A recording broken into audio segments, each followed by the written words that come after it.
자, 거기 70페이지 한번 보겠습니다. 70페이지 보시면 도시 공간 구조론과 경제 기반 이론이라고 되어 있죠. 요거 우리 교재에는요, 206페이지에 있을 겁니다. 이해 안 되시면 찾아보세요. 한번 읽어보시고. 자, 다시 좀 넘겨보시면 73페이지 보겠습니다. 73페이지 맨 아래 도시경제 기반 이론이라고 해서 요거는 이제 도시가 어떤 형태의 산업구조로 되어 있고 앞으로 어떤 형태로 성장할 것인가 이런 거와 관련된 이론을요 경제 기반 이론이라는 겁니다. 경제 기반 이론. 이때 지역마다마다 이제 기반 산업이다 혹은 기반 활동이라는 게 있고 그리고요 비기반 산업이다 혹은요 비기반 활동이라는 겁니다. 자, 기반 활동은요, 그야말로 주력 산업을 얘기하는 겁니다. 무슨 산업이라고요? 주력 산업. 그러니까 거제도 이런 데 가면은, 조선업종 있죠? 조선업종이 거기 다 들어가 있습니다. 대우조선해양이라든가 아니면요, 거기 삼성중공업에서 거기 조선업체도 있습니다. 그리고, 또 몇 개 있습니다. 그러니까 거기는 예전에는 거제도에서는 개도 돈을 물고 다닌다고 했습니다. 개도 뭐라고요? 그 정도로 돈이 많았는데 요즘에는 중국에서 막 덤핑치고 하는 바람에 지금 조선업체가 굉장히 힘들합니다. 거기. 어쨌거나 그런 데서는요, 조선업 같은 게 거기에 뭐가요? 기반산업이다 해줍니다. 뭐라고요? 기반산업. 그리고 속초 이런 데 가면은 강릉 같은 데, 속초 이런 데 가면 뭐가 있어요? 뒤에 설악산도 있고 앞에 대포항도 있고 바다도 있죠? 해수욕장도 있고 그러다 보니까 그리고 여러 가지 관광지도 많죠. 그러니까 아무래도 그런 지역은요 관광산업이 기반산업이 될 겁니다. 그렇잖아요. 관광산업 이런 식으로. 자, 그래서 이 기반활동은요 기반산업이라는 것은 맨 아래 볼게요. 73페이지. 그 지역에서 생산한 생산물을 내부에서 소비하기엔 남아돈다는 얘기죠. 그리고 주로 이제 그 지역 외부로 수출하는 그러한 형태의 산업을요 기반산업이다 해줍니다. 뭐라고요? 기반산업. 그 다음에 비기반산업은요, 내부에서 소비하기는 부족하다는 얘기죠. 주로 이제 외부에서 수입에 의존하는 이러한 형태를요, 비기반활동 혹은요, 비기반산업 해줍니다. 자, 그러니까 이런 얘기입니다. 이렇게 한 장 넘겨보시면, 이렇게 우리나라 지도가 이렇게 되어 있는데, 여기가 이제 울산이 있을 겁니다, 울산. 울산에는 현대 중공업 해갖고 조선업체도 있지만, 현대 자동차 공장이 여기에 있거든요. 그러다 보니까 자동차와 관련된 공장이 현대만 있을래나요? 관련 업종은 다 들어와 있는 겁니다. 관련 하청업체고 다 들어와 있다는 얘기죠. 그러니까 아무래도 여기서 생산한 자동차를 내부에서 소비하고 많아요? 거의 남아도는 거죠. 그러니까 주로 이제 외부에 다 수출하는 거 아닙니까? 그래서 여기는요, 자동차 산업이 기반 산업이다 이렇게 할 수 있는 겁니다. 그렇잖아요? 자동차 산업. 그래서 자, 이 지역의 인구 구조를 한번 살펴볼게요. 자, 울산 지역의 총 고용 인구가 100만 명이라고 가정해 주자. 100만 명이라고 가정하는데, 자, 이 지역의 산업 구조를 보니까 아무래도 자동차 산업에 종사한 사람이 많겠죠. 한 40만 원 된다고 치자. 이렇게 가정해 보는 겁니다.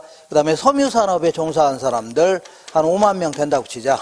그리고 관광산업에 종사한 사람들, 이런 사람들은요, 한 3만 명 정도 된다고 치자. 3만 명.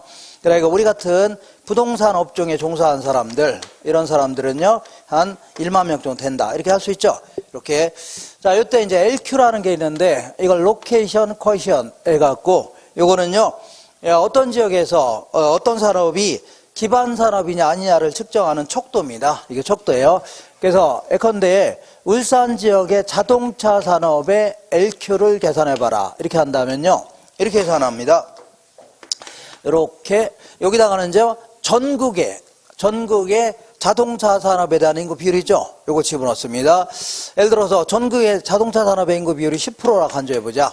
그러니까 우리나라 전체의 고용 인구가 3천만 명인데 자동차 산업에 300만 명이 종사한답니다. 그럼 몇 프로 종사하는 거예요? 원래 전국의 총 고용 인구는 3천만 명인데 전국에서 자동차 산업에 종사하는 사람이 300만 명이죠. 그럼 몇 프로 종사하는 거예요? 10% 종사하는 거 아닙니까? 근데 이제 요거는 여기다 이제 울산 지역 따져보는 거죠. 요 지역의 자동차 산업에 대한 인구 비율은요, 100만 중에 40만이 종사하죠. 몇 프로 종사해요? 40%가 종사하네요. 자, 그러면 4니까 1보다 커요, 작아요? 그죠? 이런 산업을 요 지역에서는요, 기반 산업이다 해주는 겁니다. 경제 기반 산업이다. 하나 더 해볼게요. LQ, 이렇게. 이번에는 관광산업의 LQ를 계산해 볼게요. 관광산업. 아무래도 아까 속초라든가 강릉 이런 데는 관광산업이 기반산업이 될 겁니다. 계산해 보면. 근데 이제 이 지역을 보겠습니다. 이 지역은 이렇게 전국에 관광산업에 대한 인구 비율이 10%라고 간주해 보자. 10%인데 이 지역은요, 100만 중에 어디 갔어요? 3만이죠? 몇 프로 종사해요? 3% 종사하네요. 3%. 그러면 0.3 아닙니까? 0.3은 1보다 커요, 작아요? 작죠. 이런 산업을 이 지역에서는요, 경제 비기반 산업이다 해줍니다. 이거 계산할 줄 아셔야 됩니다. 자, 그 맨 아래 볼게요. 74페이지. 맨 아래. 다음은 각 도시별 산업별 고용자 수를 나타낸 표이다. 섬유산업의 입지 개수가 높은 도시 순서대로 쭉 한번 나열해 보랍니다. 자, 이 박스를 좀 볼 줄 아셔야 됩니다. 박스가 어떻게 되어 있어요? 이렇게 밑으로 가는 걸요, 이걸 줄이라고 하는 겁니다. 줄. 옆으로 가는 걸요, 칸이라고 할게요. 뭐라 한다고요? 칸. 이렇게.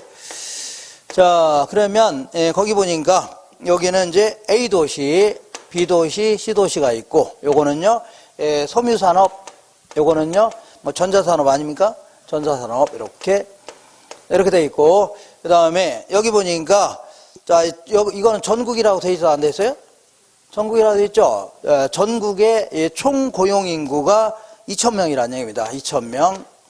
전국의 총 고용 인구가 몇 명이라고요? 2,000명. 자, 그 중에서 섬유산업에 종사한 사람 몇 명이에요? 자, 1,000명이죠. 그 다음에 전자산업에 종사한 사람 몇 명이에요? 1,000명 아닙니까? 이게 전국 아닙니까? 근데 A도시를 볼게요. A도시는요, 자, 이 전체 산업에 종사한 사람이 400명이죠? A도시의 전체 산업에 종사한 400명인데, 섬유산업에 종사한 사람은요, 250명. 그 다음에 전자산업은 얼마예요? 150명이죠? 이거 볼 줄 아셔야 돼요. 그 다음에 B도시는요, 총 500명 중에, 자, 이 섬유산업에 종사한 사람은요, 250명. 전자산업도 얼마라고요? 250명. 그 다음에 C도시 같은 경우는요, 총 1,100명이 종사하는데, 그 중에서 섬유산업에 종사한 사람은요, 얼마라고요? 500명. 얘는 몇 명이에요? 600명이죠? 이렇게. 자, 요 밑에가 전국 아닙니까? 박스 이렇게, 요 밑에가 뭐라고요? 전국이죠? 이게 전국, 이렇게 전국. 자, 그러면 섬유산업의 LQ를 계산해 보랍니다. 섬유산업의 LQ를 계산해 봐래요. LQ. 자, 섬유산업의 LQ인데 A도시, B도시, C도시라고 한다면 이렇게 섬유산업의 LQ를 계산해 봐래요. 자, 그러면 밑으로 이제 전국이 들어가야 됩니다. 밑으로 뭘 들어가요? 전국. 그러니까 전국의 총 고용 인구가 몇 명이에요? 2,000명 아닙니까? 그 중에서 섬유산업에 몇 명 종사해요? 전국에 2,000명 중에 1,000명 종사하죠? 두 개 산업밖에 없다 가정하는 겁니다. 1,000명 종사하네요. 이것도 마찬가지로 전국에 2,000명 중에 섬유산업에 종사한 사람 1,000명. 여기도 말하고요. 2,000명 중에 1,000명 종사하죠? 그러면 A도시를 보겠습니다. A도시는 400명 중에 250명 종사하죠? 맞지 않나요? 400명 중에 250명. 자, B도시는요, 500명 중에 250명, 500명 중에 250명. C도시는요, 1,100명 중에 몇 명 종사할까요? 500명 종사하네요. 500명. 이렇게 할 줄 아세요? 자, 그러면 계산해 봐야 되겠네요. 계산. 자, 이거 어떻게 계산합니까?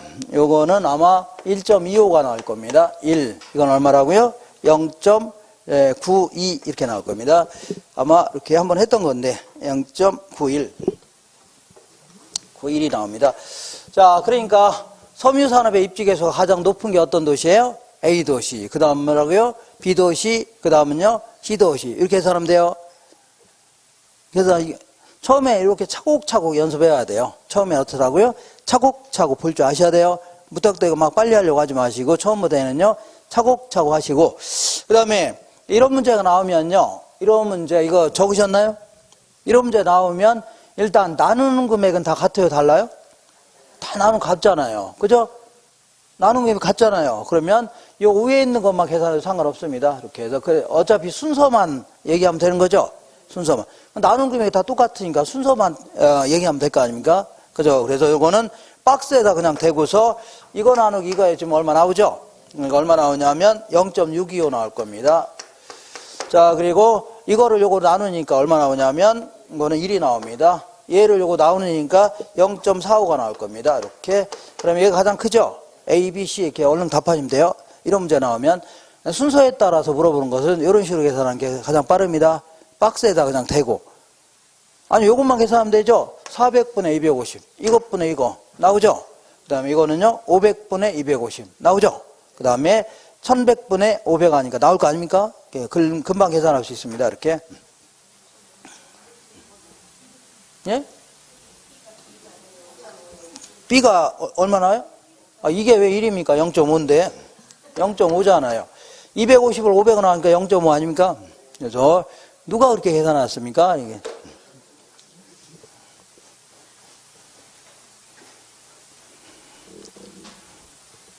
그죠? 이렇게. 이 방귀 낀 놈이 성질 낸다고 이게 뭐 무슨. 이거 지워도 되죠? 이거 지울게요. 이렇게 연습해 보세요. 지금은 자꾸 차곡차곡 하나하나 연습해 봐야 됩니다. 나중에 숙달될 때까지는 이렇게. 자, 그 다음에 이번에 이런 얘기 해볼게요. 지금 그 울산에 현대자동차 공장이 총 5개를 운영하고 있습니다. 몇 개 운영한다고요? 5개를 운영하는데 공장 하나를 더 증설하기로 했답니다. 증설하게 되면 전국에서 취직하려고 몰려 안 몰려요? 몰릴 거 아닙니까? 그러면 자, 자동차 산업에 종사한 사람이 10만 명이 증가했다고 치자. 이렇게. 그러면 총 고용 인구도 딱 10만 명이 증가할래나요? 느낌에? 자, 자동차 산업의 인구가 10만 명 증가하게 되면 총 고용 인구도 딱 10만 명 증가할까요? 안 할까요? 느낌에. 원래 자동차 산업의 인구가 10만 명 증가하죠? 그럼 하다못해 당구장 생겨 안 생겨? 편의점 생길 수 있죠? 중개업소 생길 수 있는 거죠? 다른 산업까지 점점 늘어날 수단입니다. 모텔도 하나 생길 수 있는 거 아닙니까? 맞아, 안 맞아? 맞죠? 다시 할게요. 자동차 산업의 인구가 10만 명 증가하면 총 고용인구도 10만 명 증가하지 않겠죠? 다른 것도 파생적으로 증가할 거 아닙니까? 맞아, 안 맞아? 맞는데. 그러면 어느 정도 증가할 거냐 그런 얘기인데 이 지역의 인구 구조를 딱 보니까 자, 이 자동차 산업의 인구가 40만이죠? 기반 산업의 인구가. 근데 총 고인구는 100만 아닙니까? 몇 배 많아요? 2.5배 많다는 얘기죠? 구조 자체가. 그러면 자, 만약에 여기 10만 명 증가하면 총 얼마라고요? 2.5배가 늘어나서 25만 정도 증가할 거 아니냐. 그럼 이걸 기초로 해서 여러 가지 건설업자 입장에서는 아파트 지을 건가 이렇게 부동산 수요 같은 거 예측해 볼 수 있는 거죠. 이거 하자는 걸요. 경제 기반 승수모형이라는 겁니다. 뭐라고요? 경제 기반 승수모형. 자, 볼게요. 자, 그러니까 이 지역은요. 기반 산업의 인구에 비하여 총 고용 인구는 얼마 많아요? 2.5배 많죠? 여기다가 만약에 10만 명이 증가하게 되면 기반 산업 인구가 10만 명 증가하면 곱하니까 얼마라고요? 25만 정도가 증가할 거 아니냐 그런 얘기입니다. 자, 그래서 이 2.5를 뭐라고 하냐면 요거를 경제 기반 승수다 해줍니다. 뭔 승수라고요? 경제 기반 승수다 해줘요. 자, 그리고 요거 이제 수학에서 델타 하면 증가분을 얘기합니다. 왜고요? 증가. 그래서 기반 산업의 인구가 이만큼 증가했네요. 그랬더니 곱하니까 총 고용 인구가 이만큼 증가했네요. 총 고용 인구가 이만큼 증가했죠. 그래서 이렇게 해서 나중에 이제 부동산 수요 같은 거 예측해 볼 수 있죠. 아파트 수요 같은 거. 이렇게 해서 건설업자가 아파트 지을 건가를 따져볼 수 있다는 얘기입니다. 이렇게. 자, 이때 요거는 어떻게 계산한 거라고요? 요거는요. 이렇게 계산한 겁니다. 기반 이것분의 이거 해준 겁니다. 이것분의 이거. 그러니까 기반 산업의 인구분의 총 고용 인구 해준 겁니다. 총 고용 인구 이렇게 해준 거예요. 근데 얘는 이렇게 계산은 상관없습니다. 어떻게 하냐면 자, 기반 산업의 인구 비율이 100만 중에 40만이니까 40%이죠. 0.4네요. 그러니까 기반 0.4분의 1 해도 상관없습니다. 이 0.4를 뭐라고요? 이것도 0.4분의 1에도 2.5가 나오죠. 그래서 이 0.4를요 기반 산업의 인구 비율이라는 겁니다. 기반 산업의 인구 비율분의 1 해도 상관없겠죠. 이렇게. 자, 이렇게 해서 문제를 한번 통해서 확인할게요. 거기 2번 보겠습니다. 그 계산형 문제 2번에 어떤 도시의 인구가 100만 명인데 이 중에서 비기반 산업 인구가 60만이랍니다. 그러면 기반 산업의 인구는 몇 명이에요? 40만이죠. 이걸 가정해야 됩니다. 비기반 산업이 60만이면 기반 산업은 얼마라고요? 40만입니다. 그러면 40만 중에 100만이죠. 그러니까 이것도 똑같이 얼마라고요? 2.5가 되겠네요. 경제 기반 승수는 얼마라고요? 2.5가 됩니다. 이렇게.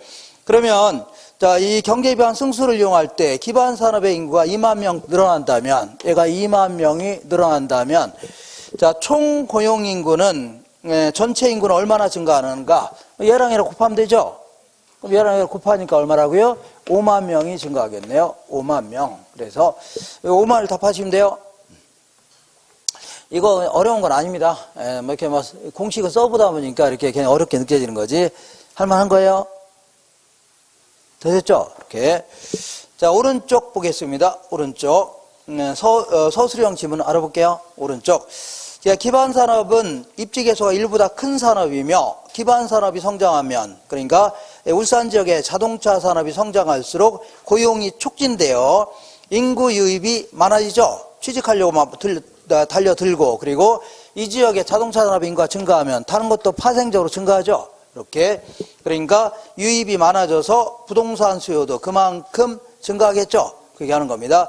자, 지역의 경제활동 중에 비기반 부문이 차지하는 비율이 높을 때, 밑줄 쳐볼게요. 비기반 부문이 차지하는 비율이 높을 때, 밑줄 쳤나요?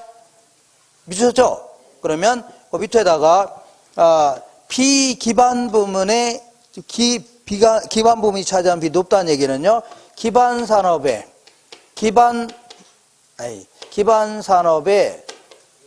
인구 비율이 거꾸로 한다면 낮아졌다는 얘기죠.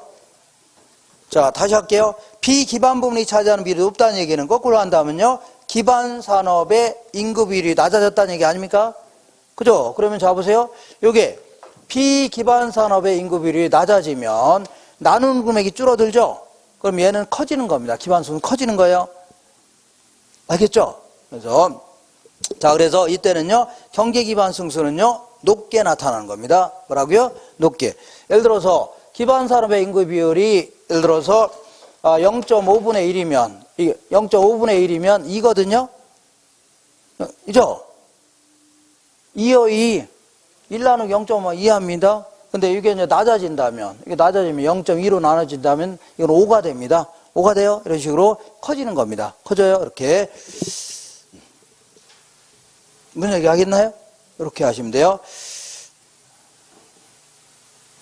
자, 이게 그러니까 비기반 산업이 차지하는 비율이, 자, 얘가 기반 산업이 차지하는 비율이 낮다는 얘기는 비기반분이 커졌다는 얘기죠. 그럼 얘가 조금만 증가도 팍 증가할 수 있다는 얘기입니다. 다른 거 파생적으로 이렇게 그런 논리입니다.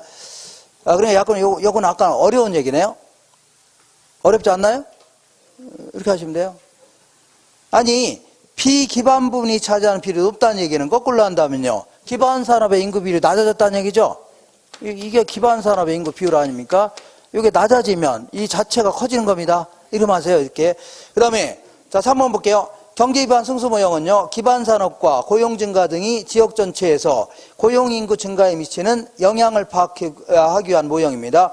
이를 토대로 고용 인구 변화가 부동산 수요에 미치는 영향이 있죠. 예측해 볼 수 있다는 얘기입니다. 그러니까 자동차 산업 인구가 10만 명 증가하면 총 고용 인구는 한 25만 증가하죠. 그럼 이걸 기초로 해서 부동산 수요 같은 거 예측해 보겠다 그런 얘기입니다. 되겠죠? 이렇게 하시면 돼요. 약간 뒷부분은 어려운데, 자, 앞부분에 아까 LQ 있죠? 요거 계산할 줄 아셔야 돼요. 간단한 건 계산할 줄 아셔야 됩니다. 근데 작년에는 막 무지하게 지저분하게 내갖고 손을 못 댈 정도로 희한하게 됐습니다. 자, 그거는 좀 작년 거는 그냥 무슨 그따위로나 간단한 얘기를 아주 막 무식하게 내갖고 그냥 다 틀렸습니다. 이렇게. 아주 무식하게 냈습니다. 작년 거 문제 보세요. 이거 희한하게 냈습니다. 하나 넘겨보겠습니다. 자, 76페이지 보시니까 부동산 입지 선정이라고 있어 없어요? 있죠. 그래서 내가 빵집 하려고 하는데 어디서 하는 게 좋으려나 그런 얘기입니다. 그래서 그 밑에 자, 그 그림 밑으로 쭉 내려가면 76페이지 아래쪽에 입지 이론이라고 되어 있죠. 이건 두 가지를 합쳐서 입지이론 해줍니다.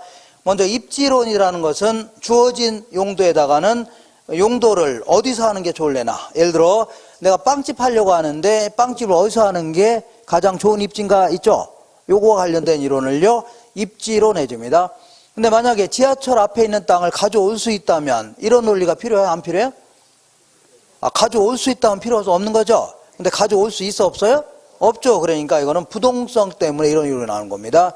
뭐 때문이라고요? 부동성. 그 다음에 적지론이라는 것은요, 주어진 토지가 있는데, 주어진 땅이 있는데 이거를 어떤 용도로 쓰는 게 최적의 입지가 될 것인가, 이걸 따져보는 걸 뭐라고요? 적지론 해줍니다. 뭐라 한다고요? 적지론. 근데 만약 이 땅이 한 개의 용도밖에 못 쓰게 돼 있다. 그러면 이런 이론이 나올 수가 있어 없어요? 없죠. 다양한 용도로 쓸 수 있으니까 이런 이론이 나오는 거 아닙니까? 맞죠?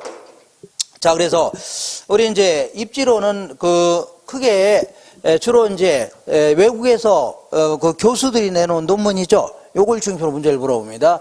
자, 주거지와 관련된 입지론이 있고, 그 다음에 상업지와 관련된 입지론, 그 다음에 공업지와 관련된 입지론, 공장을 얘기합니다. 그 다음 농지와 관련된, 농업지와 관련된 입지론, 이렇게 나눌 수 있는데, 이렇게. 자, 먼저 주거지와 관련된 입지론은요, 최적의 주거 입지, 이런 이론이 있는데, 이거는 누가 얘기한 것도 아닙니다. 그냥 이제 보편 타당한 이론인데, 이걸 이제 얘는 있긴 있는데, 이건 시험에서 거의 안 물어봐요. 나온 적도 없고, 물어볼 가능성이 거의 없습니다. 아주 옛날에 한번 물어본 적이 있는데, 지금 나올 가능성이 거의 없어요. 왜냐하면, 지나치게 이거는요, 현실성이 떨어집니다. 뭐가 떨어져요?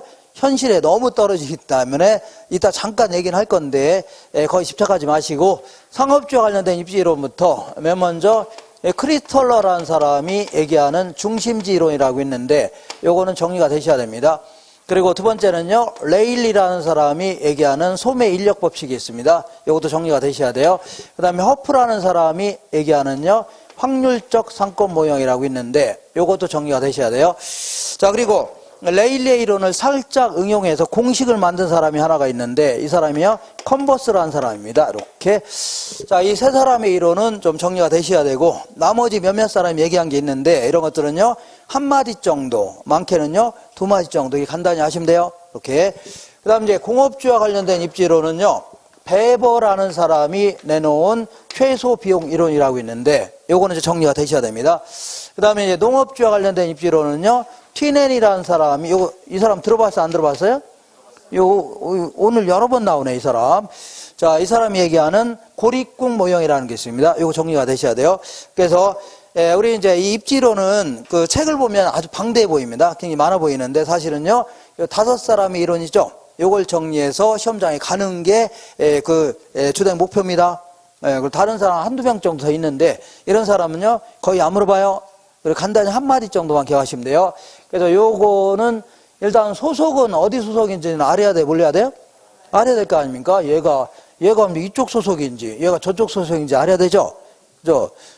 그잖아요? 하다못해 사람 이름 정도는 알고 있어야 되지. 지금 지금 6월달 다 돼 가는데, 아직도 제 이름을 몰라갖고 지나가는데, 어이 그러면, 자, 기분 좋아요, 안 좋아요? 안 좋죠? 그러니까, 이름 정도 알고 있어야 될 거 아닙니까? 맞아, 안 맞아요? 맞죠? 그래서 예전에 한 것처럼, 자, 반말로 시작합니다. 크리스탈러. 뭐라고요? 크리스탈러. 내일이. 오늘이 아니라 뭐라고요? 내일이. 큰 버스예요? 작은 버스예요? 큰 버스 타고 호프 마시러 간 날이지. 호프집은 상가요? 공장이에요? 상가 아닙니까? 그래서 내일은요, 공버는 때려치고. 뭐는 때려치고요? 공버는 때려치고 농땡이나 튀자. 공버는 때려치고 뭐라고요? 농땡이나 튀자. 매우 재밌으니까 한 번 더 해볼게요. 네, 혼자만 재밌네요. 그러니까 크리스탈러, 내일이 오토바이 큰 버스 타고. 요즘에는 이제 아까 지하철에서 여기서 내렸는데 어떤 젊은 친구가 이렇게 바퀴만 돼 있는 거, 이거 막 들고 이렇게 끌고 나오더라고요. 바퀴만 돼 있습니다. 여기 이제 이렇게 해서 올라타더니 흉 하고 갔는데 이거 뭐예요, 이름이? 전동휠이요? 이거 전동휠이랍니다. 이거. 근데 나는 약간 의심스러운 게, 그럼 이거 멈출 때 어떻게 멈춰요? 위에서 브레이크 이런 것도 없고 그냥 올라타서 슝 하고 가던데. 발로 이렇게 해요? 아, 그래요? 이거 타봤어요? 타봤어요? 무서웠어요? 그래서 이거 그냥 슝 하고 그냥 빨리 가던데 그것도. 그러다 갑자기 뭐 나오면 어떻게 하려고, 발로 어떻게 놀려고 이렇게 가다가. 예. 자, 어쨌거나 크리스탈로 내일이 전동필 큰 버스 타고요. 막걸리 호프 마시러 간 날이지. 그래서 공번은 때려치고 뭐라고요? 농땡이나 치자. 이렇게 해서 기억하세요. 자, 그래서 저는 이제 요걸 중심으로 공부할 겁니다. 자, 그래서 이제 77페이지 보니까 지금부터 77페이지에는 주거 입지론이라고 있죠. 요건 제가 간단히 얘기할 건데 너무 신경 쓰지 마세요. 물어볼 가능성은 거의 없습니다. 요거는 우리 교재는 176페이지에 있을 겁니다. 176페이지. 한 장 넘겨보시면 78페이지부터 이제 본격적으로 상업 입지론, 여기서부터 중요합니다. 요거는요 177페이지에 있습니다. 170페이지. 그리고 자, 몇 장 넘겨볼게요. 쭉 넘겨보시면 어디냐면 87페이지에 공업 입지론이라고 되어 있죠. 요거는 87페이지입니다. 188페이지에 있을 겁니다. 188페이지. 그리고 한 두 장 넘겨보시면 90페이지에 위에 쪽에 오면 농업 입지론 있죠. 요거는요 200페이지에 있습니다. 200페이지에. 그래서 거꾸로 돌아올게요. 돌아오셔서 자, 그 77페이지 보겠습니다. 거기 이제 주거 입지론이라고 있는데 요거는요, 이 주택은 주택이라 할까요? 주택은 어디에 입지하는 게 좋냐면 아무래도 어떤 자연적인 조건도 아주 좋아야 될 겁니다. 이렇게 앞에 이제 호수 같은 게 있으면 좋죠. 뒤에 산 같은 게 있으면 경치도 좋고, 그 다음에 겨울에는 좀 따뜻한 게 좋고, 여름에는 좀 시원한 게 좋을 거 아닙니까? 어떤 사람은 겨울에는 그래도 추워야 마시지 하면서 추운데 거기서 하라고 해요. 그런 사람은. 자, 그리고 아무래도 온도라든가 습도 이런 거 좋아야 되겠죠. 그죠? 여러 가지 자연환경 줘야 되고. 자, 그 다음에 인문적인 조건, 인간들이 만든 조건, 이걸 뭐라고요? 인문적 조건이라는데, 여기는요, 사회적, 경제적, 행정적 조건들이 있을 겁니다. 암기하는 거 아닙니다. 사회적 조건은요, 학교라든가, 아니면요, 인구라든가, 아니면요, 관행, 가치관, 관습, 이런 거 있죠? 이런 거 다 뭐라고요? 사회적 요인이다. 그 다음에 경제적 요인 하면요, 그 지역의 재정 상태라든가 금융, 소비, 투자 이런 거 있죠. 재정 아니면요 환율 이런 걸 다 뭐라고요? 경제적 요인이다. 행정적 요인 하면요 정부에서 여러 가지 규제도 할 수 있는 거고 정부 정책 같은 거 있죠. 다 뭐라고요? 행정적 요인 하는데 이 많은 요인들을 골고루 갖췄을 때 주택이 입지 조건이 좋은 거 아닙니까? 근데 이 중에서 이 경제적 요인만 가지고 따지는데 경제적 요인도 극히 일부인 이런 요인만 가지고 따지는 겁니다. 자, 직장이 도심에 있는데 외곽으로 나가 살면 살수록 교통비는 많이 들까요? 적게 들까요? 교통비 많이 들겠죠? 그 대신 임대료 같은 주거비는 좀 작아질 겁니다. 주거비는 아무래도 외곽으로 나가면 임대료 싸지죠? 주거비는 낮아진다는 얘기입니다. 그러니까 꼴랑 이 두 가지 비용만 가지고 비용이 가장 적게 든 지점이 있죠. 요걸 찾아내겠다는 얘기입니다. 이걸요 최적의 입지다입니다. 그렇기 때문에 상당히 불완전한 이론입니다. 상당히 불완전한 이론이에요. 어쨌거나 간단히 알아볼게요. 자, 총 교통비라는 게 뭐냐면 이렇게 보겠습니다. 이렇게 박스를 딱 그린다면 이거는 도심이고 외곽 쪽인데 자, 교통비가 외곽으로 나갈수록 교통비는 증가해요, 감소해요? 증가하죠. 증가하는데 이게 이렇게 비례적으로 증가하는 게 아니라 상당히 커브를 그리면서 증가합니다. 이렇게 커브를 그리면서 증가하는데 왜 이런 형태가 그려지냐면 자, 우리 이제 도심 쪽 같은 경우에는 아무래도 교통이 혼잡하지 않아요? 매우 혼잡하죠. 그냥 조금만 안으로 들어가니까 교통비가 크게 절감되고 조금 나가면요 교통비가 갑자기 확 늘어날 수 있다는 얘기죠. 그러니까 교통비 차이가 크다는 얘기입니다. 근데 아주 변두리 같은 경우에는 이거 교통 혼잡해요, 안 해요? 안 하죠. 좀 나가나 들어오나 별 차이가 있어 없어요? 없답니다. 기름값 차이도 별로 없고. 그러니까 이렇게 그려집니다. 지금부터 이제 한계라는 표현을 쓸 건데 이 한계라는 것은요 이 경제학에서 추가라는 뜻입니다. 뭐라고요? 추가. 예를 들어서 5층짜리 건물이 있는데 여기다가 한 층을 더 올리게 되면 그 건축비가 들어요, 안 들어요? 그죠? 한 층 더 올렸을 때 들어가는 건축비 있죠? 이런 걸요 한계 비용해줍니다. 추가적인 비용. 그 다음에 한층 더 올리게 되면, 이거 팔으면, 돈 들어와 안 들어와요? 이걸요, 한개 수입해 줍니다. 한층 더 올렸을 때 들어가는 비용을요, 한개 비용. 한층 더 올렸을 때 추가로 들어오는 수입을요, 한개 수입. 이런 식으로. 지금 더 한개라는 표현은요, 추가라는 뜻입니다. 뭐라고요? 추가. 자, 그러면 도심 한복판에 살다가 1km 나가서 한다고 치자. 1km 나가게 되면, 자, 교통비는 증가해요, 감소해요? 증가죠. 이만큼 증가하겠네요. 이걸요, 한개 교통비용이라고 합니다. 1km 추가함에 따라서 증가된 교통비. 또 1km 나가 살면 이만큼 교통비가 증가했죠. 또 1km 여기서 나가 살게 되면 이만큼 증가했죠. 1km 나가 살게 되면 이만큼 증가했죠. 나가면 이만큼 증가했죠. 이렇게 해서 이걸 한개 교통비용이다. 왜 이렇게 그려지냐면, 이 변두리 같은 경우는 나가나 들어오나 교통비 차이가 있어 없어요? 없다. 그러니까 여기서 나가도 교통비 조금 증가하고 들어와도 조금 감소했죠. 근데 이 도심 쪽 같은 경우는요, 안으로 들어오니까 교통비가 팍 줄어들었죠. 좀 나가니까 팍 늘어났죠. 교통비 차이가 크다는 얘기입니다. 그래서 요거를 오른쪽에다 다시 한번 그려볼게요. 이렇게. 자, 요거를 한개 교통비용이라는 겁니다. 1km 나감에 따라서 증가되는 교통비. 이렇게 나감에 따라 증가되는 교통비. 나감에 따라 증가되는 교통비 있죠? 이걸 여기부터 옮겨줄게요. 자, 여기서 1km 나감에 따라 증가되는 교통비. 요거를 여기다 그린 겁니다. 그 다음에 1km 나감에 따라서 증가되는 교통비. 나감에 따라서 증가되는 교통비. 그릴 수 있어 없어요? 있죠? 이렇게 해서 쭉 연결한 거. 이걸 뭐라고요? 한개 교통비용 곡선이라는 겁니다. 한개 교통비용. 이번에는, 자, 이 총 주거비라고 할게요. 총 주거비. 이렇게 하는데, 이렇게 보겠습니다. 이것도 그림을 외곽으로 나갈수록 주거비는 임대료 같은 건 싸져요? 비싸요?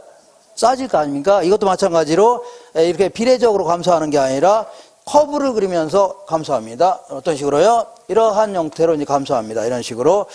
자, 왜 이렇게 되냐면, 우리 임대료 같은 게 보면, 우리 을지로 같은 데서 조금만 안으로 들어가면, 명동 같은 데 가면 임대료 무진장 비싸죠? 거기 백화점 같은 거 질비하고 그러면 무진장 비싸잖아요? 조금 나가니까요, 확 떨어집니다. 근데 저 변두리 같은 데는 거기서 거기죠? 나가나 들어나 별 차이가 없다는 얘기입니다. 그러니까 이렇게 그려집니다. 이것도 마찬가지로 한계라는 개념을 써볼게요. 한계. 여기 살다가 1km 나가 사니까, 여기 살다 1km 나가 사니까요, 주거비가, 임대료 같은 게 팍 떨어졌네요. 팍 떨어졌죠? 그다음에 여기 살다도 1km 나가니까 주거비가 감소했죠? 1km 나감에 따라서 주거비가 이만큼 감소했을 거 아닙니까? 나감에 따라 임대료가 감소했죠? 그래서 왜 이렇게 그려지냐면, 이 변두리 같은 경우는 나가도 주거비가 조금 감소했죠. 임대료가 들어가도 조금 올라갔죠. 차이가 있어 없어요? 없다는 얘기입니다. 근데 안쪽 같은 경우는요, 을지로 근처에 살다가 명동 쪽으로 들어가니까 팍 올라갔죠. 거기 오피스텔 임대료 같은 거 무진장 비쌀 거 아닙니까? 그 다음에 좀 나가니까 좀 나가서 이 을지로 같은 데 사니까 임대료가 팍 떨어졌죠. 그러니까 안쪽은 임대료 차이 커요, 작아요? 크다는 얘기입니다. 그러니까 이렇게 그려지는데, 근데 우리 상식적으로 생각할게요. 자, 한 달 동안에 교통비가 많이 들어갈 것 같아요? 아니면 임대료가 많이 들어갈 것 같아요? 일반적으로? 임대료가 많이 들어간 게 일반적입니다. 그렇기 때문에는요, 일단 높게 출발합니다. 어떻게 하라고요? 높게. 근데 아주 변두리 같은 경우는 교통도 열악하고 그러면 교통비는 많이 들고 오히려 임대료는 싸질 수 있어요. 그렇기 때문에 높게 출발해서 낮게 끝납니다. 내가 이렇게 그린 게 아니에요. 나한테 뭐라고 하지 마세요. 높게 출발해서 뭐라고요? 낮게 끝납니다. 그래서 1km 나감에 따라서 자, 이번에는요, 감소되는 주거비입니다. 감소되는 거니까 이익이죠? 1km 나감에 따라서 감소되는 주거비 이렇게 높게 출발합니다. 일단, 나감에 따라 감소된 주거비 이렇게, 나감에 따라 감소된 주거비 이렇게 높게 출발해서 낮게 끝납니다. 그래서 이렇게 그려진 걸 뭐라고요? 한개 주거비용 곡선이라는 겁니다. 한개 뭐라고요? 주거비용. 자, 이거 나올 가능성도 거의 없는데, 어렵긴 또 더럽게 어렵네요. 네, 짜증나게 이렇게. 다시 한번 정리해 볼게요. 다시 한번 그림 깨끗하게 그려볼게요. 이렇게. 자, 일단은 한개 교통비용은요, 이렇게 좀 완만하게 그려집니다. 이걸요, 한개 교통비용 곡선인데, 1km 나감에 따라서 증가되는 거죠. 증가되는 거니까 이제 손해입니다. 손실이 되겠네요. 증가되니까 손해죠. 그 다음에, 자, 얘는요, 1km 나감에 따라 감소되는 주거비입니다. 이걸요, 한개 주거비용이 아닙니까? 이거는 나감에 따라 감소되는 거죠. 감소되는 거니까 이익이 되겠네요. 감소되는 거니까 뭐가 될 수 있다고요? 이익이 될 수 있죠. 그러면 이 사람이 이제 도심 한복판에 살다가 지금 여기가 이제 결론적으로 얘기한다면 여기가 최적의 입지가 된다 이겁니다. 여기가 가장 비용이 적게 든다는 얘기죠. 왜 그런가 볼게요. 자, 이 사람이 여기 살다가 1km 나가 산다고 치자. 여기 도심 한복판에 살다가 이렇게 나가 살게 되면 이렇게 나가 살았죠. 나가 살게 되면 어디 갔어요? 나가 살게 되면 이 교통비는 증가해요, 감소해요? 교통비는 증가하죠. 교통비 증가하는 건 손해예요, 이득이에요? 손해 아닙니까? 교통비가 더 들어가는 건 손해죠. 근데 1km 나감에 따라서 주거비는 감소하죠. 주거비 감소는 이만큼이네요. 주거비가 감소하는 건 이익이에요, 손해예요? 이익 아닙니까? 이익이 커요, 손해가 커요? 이익 크니까 나가 살려고 합니다. 그럼 여기까지 이익이 손해보다 큰 한은 계속 나가 사는 겁니다. 여기까지 왔다고 치자. 여기 왔는데 여기서 1km 나가 산다고 치자. 나가 살게 되면 이렇게 1km 나감에 따라 교통비는 증가해요, 감소해요? 이게 교통비용이죠. 교통비 증가해요, 감소해요? 증가하니까 이건 손해네요. 그 다음에 1km 나가게 되면 주거비는 감소하죠. 주거비 감소하는 건 이익이에요, 손해요? 이익 아닙니까? 그러면 나가 사니까 이익이 커요, 손해가 커요? 손해가 크죠? 그럼 나가 살면 돼요, 안 돼요? 안 됩니다. 나갔다 다시 기어 들어와야 됩니다. 나갔다 오더라고요. 빵꾸에서 기어 들어와야 돼요. 여기 사는 게 가장 비용이 절감되는 겁니다. 알겠죠? 이걸 뭐라고요? 최적의 주거 입지다 해주는데 너무 신경 쓰시면 무시해도 됩니다. 그죠? 나는 그냥 수석해야 되겠다. 그러면 한번 잘 따져보고 그렇지 않으면 뭐라고요? 나는 그냥 70점만 맞고 합격하겠다. 그러면 무시해도 됩니다. 무시해도 돼. 자, 이렇게 해서 요 정도 하고 자, 이번에 이제 진짜 이제 시험에 자주 물어보는 상업주와 관련된 입지로부터 알아볼게요. 또다시 요거를 지우는 시간을 갖겠습니다. 그러면 어떻게 하고 있어야 돼요? 잠깐 주무셔야 됩니다. 그 시간에. 근데 항상 깰 준비를 하고 계셔야 돼요. 또 이렇게 지금부터 다시 뭐라고요? 이제 일어나셔야 됩니다. 자, 어쨌거나 이렇게 다 지울게요. 이거 다 지우고 자, 지금부터 이제 시험에 자주 물어보는 내용. 자, 상업주와 관련된 입지로 한번 알아볼게요. 여기는 뭐가 있냐면 왔다 갔다 하는데 레일리가 얘기하는 이 사람 이름도 좀 기억하시면서 항상 레일리의 소매 인력 법칙 이렇게 암기하세요. 레일리 뭐라고요? 소매 인력 법칙 이렇게. 이 사람은 이제 뉴턴의 만류 인력 법칙을 이용해서 상권의 어떤 도시 간의 상권의 범위를 정했다 이렇게 얘기합니다. 항상 이 사람이 무슨 내용을 얘기하냐 하면 항상 내용을 알고 계셔야 돼요. 한번 읽어보겠습니다. 뉴턴의 만류 인력 법칙을 이용하여 상권의 범위를 확정하겠다는 모양입니다. 이게 이제 이 사람의 취지입니다. 취지. 그리고 이번에 두 중심지 사이에 위치하는 소비자에 대하여 상권이 미치는 영향력의 크기는요, 두 중심의 크기에는 비례하고 거리의 제곱에는 반비례한다는 얘기죠. 이거는요, 뉴턴의 만류 인력 법칙을 응용해서 이 사람이 20년 정도에 걸쳐서 그 연구한 중력 모형이라는 걸 발표했는데, 이 중력 모형을 소개하는 겁니다. 뭘 소개하는 거라고요? 중력 모형. 그래서 그 다음에 세 번째가 결론입니다. 결론은 A도시와 B도시 간의 크기가 똑같다면 두 도시 간의 상권의 경계는요, 중간 지점이 될 것이고, A도시가 B도시보다 2배 정도 크다면요, 상권의 경계가 되는 분기점은요, A도시 쪽으로부터 몇 배라고요? 1.4배 떨어진 곳, 이곳이 상권의 경계다. 이게 이제 결론입니다. 자, 그러면 자, 이거는 이 사람은 이렇게 해볼게요. 이게 뭐냐면 요거는 A라는 물체인데, 자, 만류 인력은요, 모든 만물은 서로 당기는 힘이 있어 없어요? 있다는 얘기입니다. 그래서 A가 또 다른 물체가 있다면 얘를 당길 수도 있고 얘가 얘를 당길 수 있는 겁니다. 이때 얘가 얘를 당기는 힘은요, 이 물체의 크기, 질량에는 비례합니다. 뭐에는 비례한다고요? 크기에는 비례하고, 이 거리가 자꾸 멀어지면 당기는 힘이 약해지겠죠? 그래서 이거를 거리의 제곱에는 반비례한다. 이렇게 하면서 앞에 상수를 둔 겁니다. 이게 바로 뉴턴의 중력 모형입니다. 되겠죠? 이렇게. 자, 그러면 이렇게 어쨌거나 A라는 물체가 여기 있고 여기에 B라는 물체가 또 있다고 치자. 여기 조그마한 물체입니다. 이거는. 그럼 이 사이에 또 다른 C라는 물체가 여기 있다고 치자. 그러면 아무래도 A가 당기는 힘이 B보다는 크겠죠?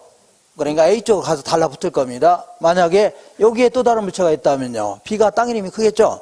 여기에 달라붙는데 얘를 점점 옮겨볼게요. 옮겨보다 하면 어느 점에 가서는 양쪽이 당기림이 같을 수 있어 없어요? 있죠. 이걸요. 분기점 해줄게요. 뭐라고요? 분기점. 자, 그래서 양쪽이 당기림이 똑같은 지점을 뭐라고요? 분기점이다. 이렇게 하면서 자, 지금부터 이걸 A 도시라고 할게요. 이걸 뭐라 할까요?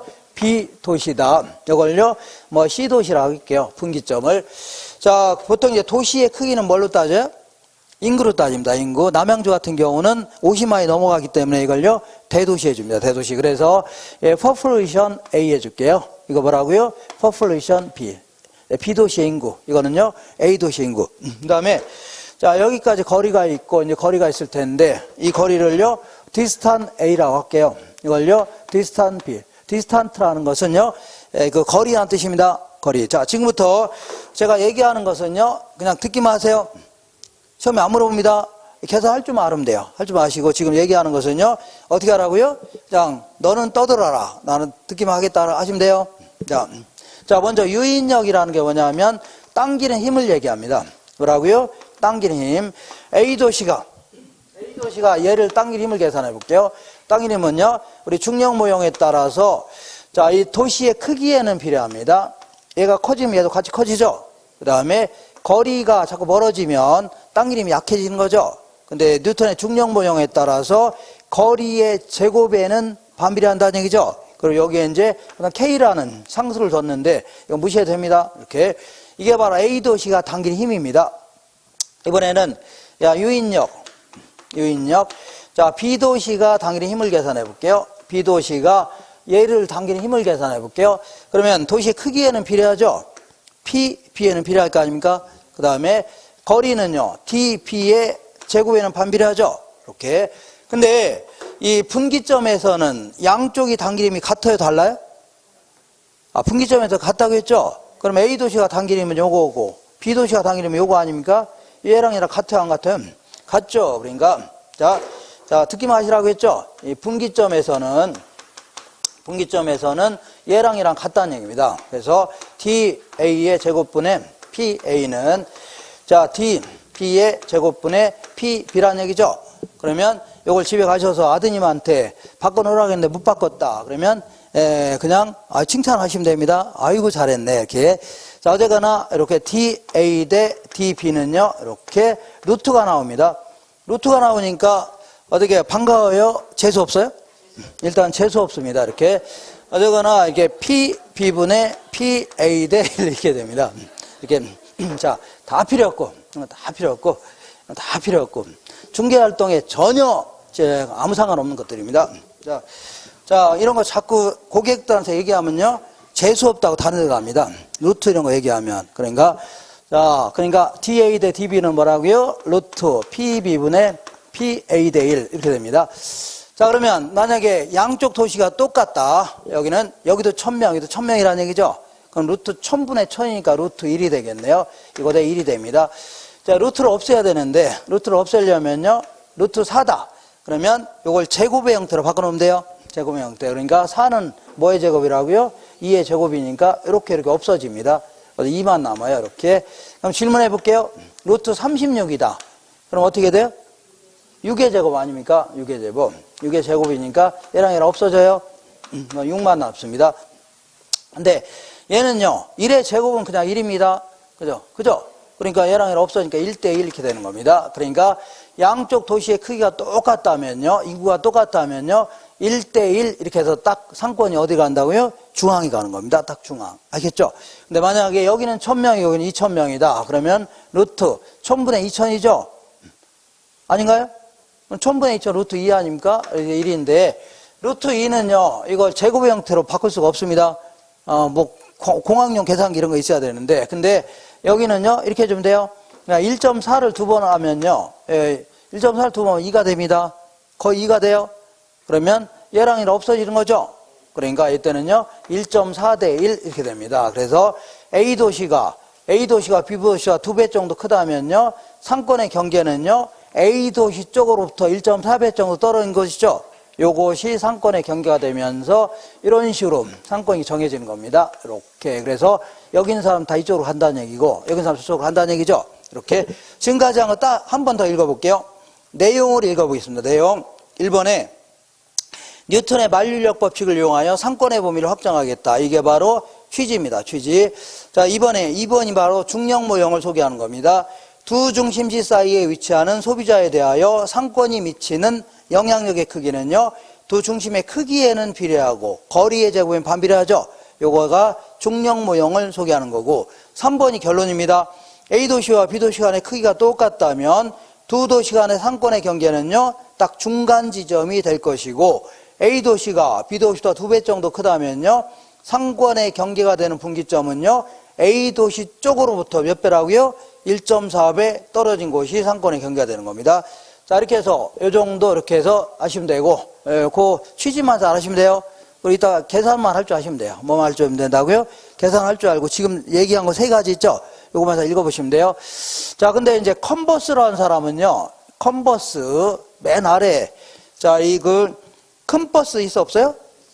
전동 휠이 아니라 뭐라고요? 큰 버스 있는데, 이 사람은요, 만약에 여기서부터 여기까지 거리가 만약에 주어진다면, 자, DAB라는 거리가 주어진다면요, 자, 요 거리나 요 거리를 구하는 공식을 만들어 본 건데, 아주 어렵지 않게 만든 공식입니다. 그냥 이거를 내가 예전에 18회 때 한번 나온 적이 있는데, 18회 때. 그래서, 자, 18회 때 나왔는데, 사람들이 어떻게 하면서 다 틀렸어요? 어떻게 하셨어요? 18, 18 하면서 다 틀렸습니다. 뭐야, 이게 뭐. 그죠? 뭐 어쩌다고요? 이게 욕 아닙니까? 욕 나오게 했잖아요, 걔들이. 그래서 다 틀렸는데, 이거를 나는 기필코 수석에서 뭐라겠다고요? 수석에서, 자, 가문의 영광을 좀 찾겠다. 이런 분들은 한번 공식을 암기하고, 그렇지 않으면요, 무시해야 됩니다. 이 거리는요, 이렇게 DAB를요, 여기도 이 거리 있죠? 요거를 나누기 1 플러스 루트가 또 나오네요. 루트가 또 나오니까 재수 없죠? 더블로 재수 없네요, 이거는. 자, 그래서 이거는 분자 부모가 또 바뀝니다. PA분의 PB로 바뀌어요. 그래서 공식 있어 없어요? 요거를, 자, 나는 기필코 풀겠다 하면 암기하세요. 암기하는데, 나 뭐 굳이 이런 거 나올 가능성 거의 없으니까 나는 그냥 무시하겠다 하면 무시해도 상관없습니다. 되셨죠? 자, 그리고 요 논리에 이제 가장 큰, 요거 좀 알고 계셔야 돼요. 네, 요 다음부터 이제, 자, 요거는 어떤 문제점이냐면, 이 사람은 이제 이렇게 해서 이렇게 상권이 정해지는 겁니다.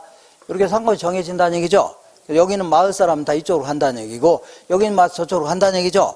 이렇게 되는데, 자, 문제는 만약 여기 있는 사람이 이쪽으로 다 간다 그런 얘기인데, 만약 여기 큰 강이 있으면 어떻게 할 겁니까? 아니면 큰 철로가 있다. 그럴 경우는 이쪽으로 가느니 저쪽으로 가는 게 빠를 수 있죠. 그러니까 자연적인 장애 요인 이런 건 완전히 무시한 겁니다.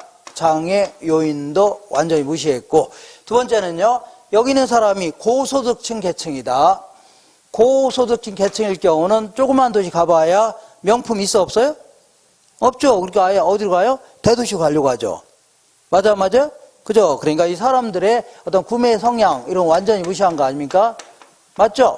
그래서 직선 거리만 가지고 따진 건 상당히 문제가 있었다는 얘기입니다. 그죠? 그리고 이거는 1950년대에 이렇게 나온 이론들인데, 자, 이 당시만 하더라도 도시들 간의 상권을 정한다. 이건 별 의미가 없는 겁니다. 왜냐하면 이 당시만 하더라도 자동차 살려면 소도시에 가면 있어 없어요? 없죠. 아예 처음부터 어디로 가야 돼요? 대도시로 가야 되는 겁니다. 그잖아요. 그러니까 도시들 간의 상권을 정한다. 이거는 별 의미가 없다는 얘기입니다. 근데 도시 내에서 점포들 간의 상권을 정해보겠다. 예를 들어 홈플러스가 있고 이마트가 있다면 얘네들은 구비하고 있는 물건이 비슷해요? 안 비슷해요? 그죠? 그럼 이게 훨씬 더 뭐라고요? 그 현실성이 있다는 얘기입니다. 도시 내에서 점포들 간의 상권을 정해보겠다는 얘기죠. 이게 훨씬 더 뭐라고요? 현실성이 있는 겁니다. 그리고 마지막으로 여기 있는 사람은 무조건 이쪽으로 간다는 얘기인데 일부는 저쪽으로 갈 수도 있어 없어요? 갔죠. 그러니까 이쪽으로 갈 확률, 저쪽으로 갈 확률 모형을 제시하는 게 현실성이 있다는 얘기죠. 그래서 이거를 수정 보완하기 위해서 나온 이론이 누구의 모델이냐면 허프의 모델입니다. 누구의 모델이라고요? 허프. 자, 그래서 허프 모델은 잠깐 쉬었다 할게요. 그대로 나오세요. 그대로. 잠깐 쉬었다 하겠습니다.